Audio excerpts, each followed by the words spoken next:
Another day, another apology. More than 24 hours after Matt Lauer's firing was made public, the former Today Show host issued a statement saying, "There are no words to express my sorrow and regret for the pain I've caused others by words and actions. To the people I've hurt, I am truly sorry."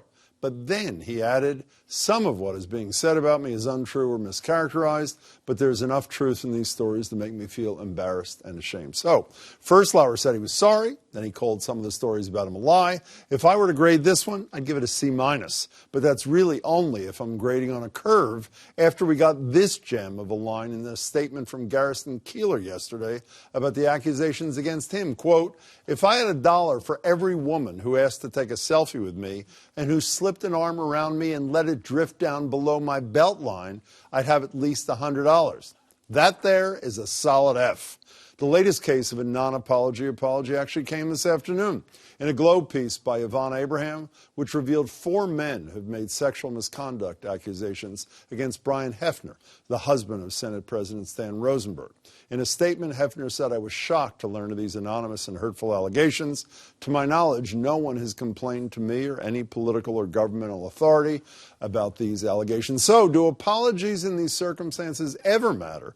Many have tried, and just about all have failed. From Harvey Weinstein's pathetic declaration of his plans to channel his anger towards the NRA and Wayne LaPierre, to Charlie Rose claiming he always felt he was, quote, "pursuing shared feelings with the women who worked or wanted to work with him," and the humble brags of Louis C.K., who declared, "The power I had over these women is that they admired me," to Kevin Spacey, turning his so-called apology into a declaration he, quote, "now chooses to live as a gay man." Not the problem, Kev. Joining me to talk about all this further are Jessica Tocco. She's a Senior Vice President of Government Relations at Rasky Partners, who's close to Vice President Mike Pence. Good to see you. Yeah. And Shirley Leung, business columnist at the Boston Globe and a GBH News contributor. Good to see you too, Shirley. Hi. What's the value of an apology after commissions of acts like these?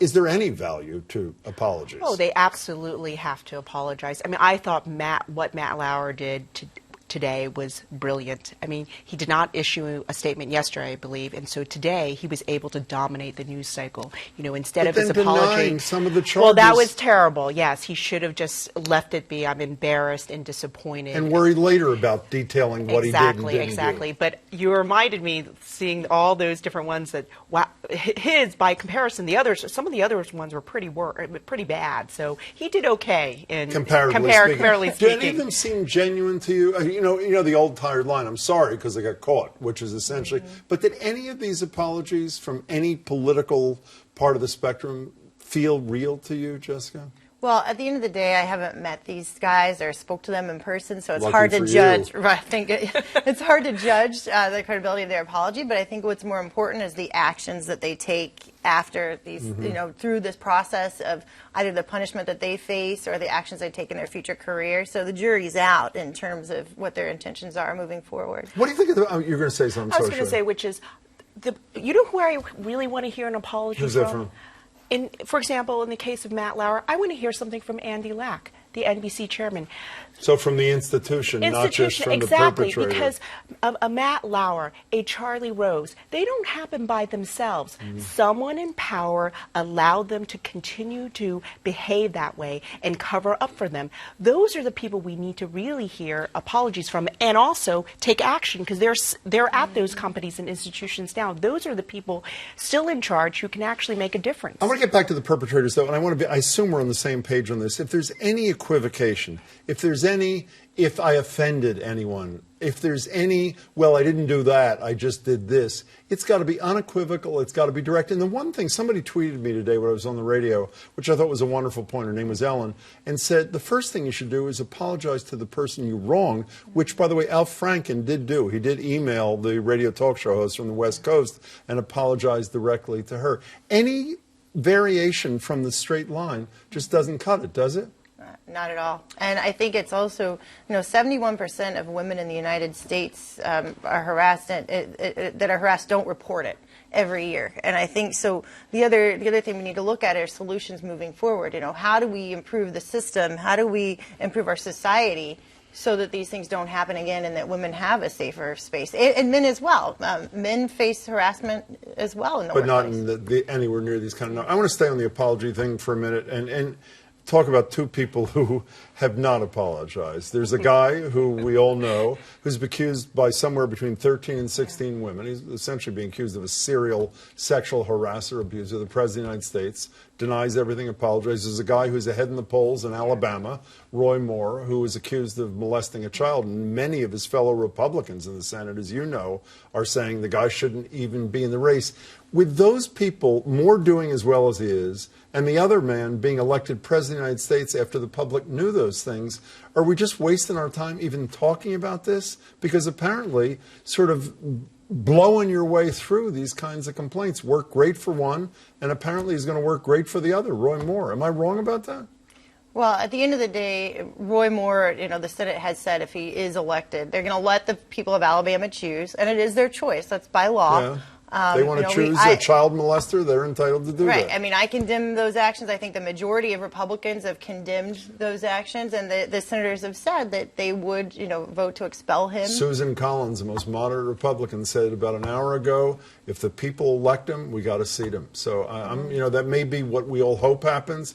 I'm not sure it's true. Could you respond to the Trump thing, though? I say this almost every night. When people sit here and say we're making progress, Me Too is a great movement, I nod and I want to agree. But then I say 60-plus million people knew about all these charges against citizen Trump and decided he should be the commander-in-chief. But a year ago, it seems like it was a very different environment a year ago, right? Could he be elected today? I think that's the question. I guess Roy Moore will be the test, right? If Roy Moore could be elected, then of course, there are a lot of, other political evangelicals are voting for him, and they're voting, perhaps they're putting someone in, choosing religion over character. But I feel like Roy Moore will be a test. But I think right now the atmosphere is very different from a year ago.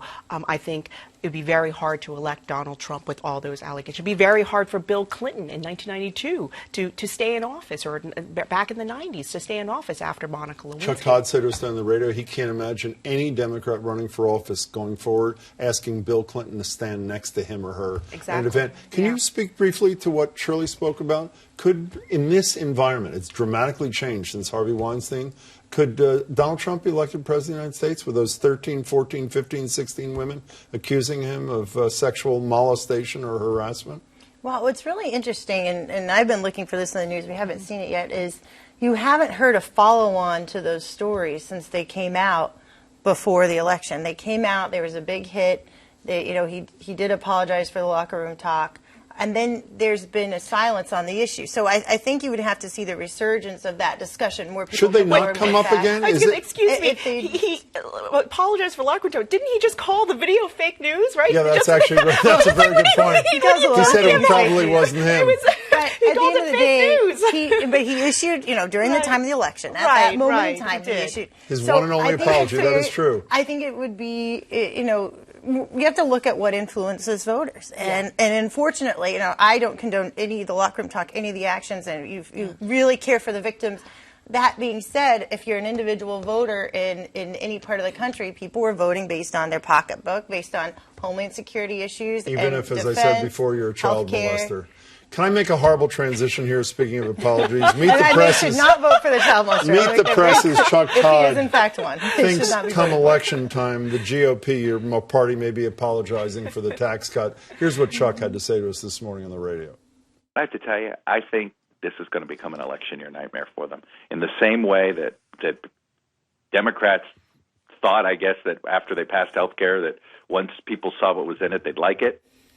So his contention is, and I'm just filling in the blanks around that, is come 2018, even if this passes, and John McCain did say today he's voting for it, makes it much more likely it's going to happen, that when people realize what's in this thing, like, what is it? People more than $500,000 a year getting $28,000 in savings, $75,000 to $100,000 a year income, getting only $1,200 and down like that, that there's going to be a blowback of epic proportions against the Republicans, just like there was against the Democrats post-Affordable Care Act. Do you buy that? Do you worry about it? Well, in every midterm election in recent history, except in 1998 and 2002, you've had a major blowback on the party. But the question is, will this be worse because of this bill that the Republicans think they have to deliver to their people, but their people apparently don't want? Yeah, only 48% of people right now are in support of the bill. I would say I would I hope read that 25%, but go ahead. But we can Go ahead. use our statistics. But I would say I would hope that the Republicans would not substitute, this feeling they have to pass something for good policy. Well, good policy should be the priority. You only have 45 seconds. You did an interesting piece today about, well, explain to people talking what you to look. CEOs, and so this tax cut bill or tax bill is supposed to be geared towards, it's a bill that the rich would love and also corporate America would love. And what I found, I interviewed about a half a dozen CEOs, and I found a lot of them had problems with it. Michael Dell does not like the bills, feels that there are certain elements in there that would hurt his company. Others said that, Bob Rivers from Eastern Bank, Yeah. he's not convinced that trickle-down economics work. And they're the primary beneficiaries. Right. He's like, I'm not sure if I'm going to create more jobs. I'm not sure if it's going to boost the economy. I'm not even sure if the economy needs to be stimulated. I mean, the Dow hit a new high today. 24,000 plus. So before you go, very quickly, tell the truth. When you heard Donald Trump say last night in Missouri, this isn't going to help me. All my friends, rich friends, are mad at me. Did you laugh? Tell the truth. Yes. Okay. Nice to see you, Jessica. And obviously you did. Yes. You're laughing now. Shirley, it's great to see you. Thank you both. Really appreciate it.